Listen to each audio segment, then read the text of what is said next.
Takot ang dala noon ng bawat pagbuhos ng ulan kay Nanay Rowena mula sa Taloy Sur to Benguet.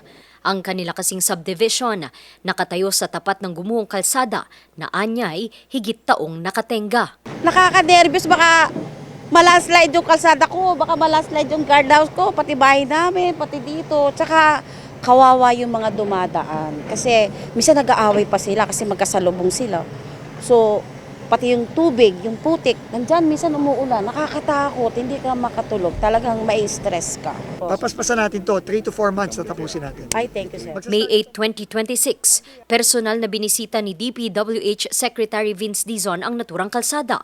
Kanyang utos, simulan agad ang pagsasaayos at tapusin ito sa loob ng 4 na buwan. Kasi dapat ito, quick response fund ang magpopondo dito. Pero alam niyo naman, minsan yung gobyerno talagang yung proseso, ang bagal, ang tagal, hindi pa pala napopondohan to. So kaya medyo nagalit ako nung nalaman ko, kaya pinapunta ko agad ako ni Pangulo dito para sabihan na yung RD natin, tsaka yung diesel engineer natin, na ipagawa na ngayon. Ayon kay Nanay Rowena, isang araw matapos ang pagbisita ni Secretary Dizon, agad na simulan ang pagsasaayos. Ay nako, hindi na nila hinintay ang Lunes. Sabado pa lang naghakot na sila ng mga materialis dyan. Sabado, Linggo, nag-work na sila.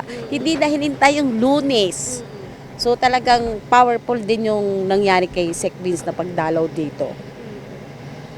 Kaya hanggang ngayon, no, ayan, makikita mo, araw-araw, alas 5 pa lang ano na sila ng bato, kaya magigising ka, maingay yung mga boulders, binabagsak nila. Pero okay din, at least matatapos nila, di ba? Kaliwat kanan na rin ang mga signages at harang sa sirang kalsada para maiwasan ang anumang aksidente. Sec Vince at saka kay PBBM, salamat kasi napansin nyo ito, nabisita nyo to, so nabigyan na ng action. Kaya ngayon, medyo talagang mabilis sila, alas 5 pa lang, nagtatrabaho na po.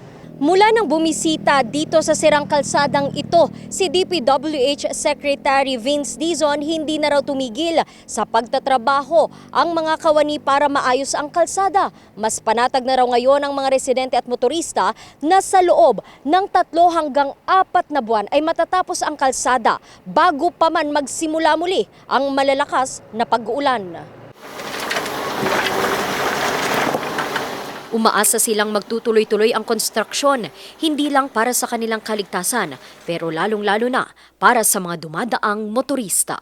Randy Guzman para sa Nation on the Move.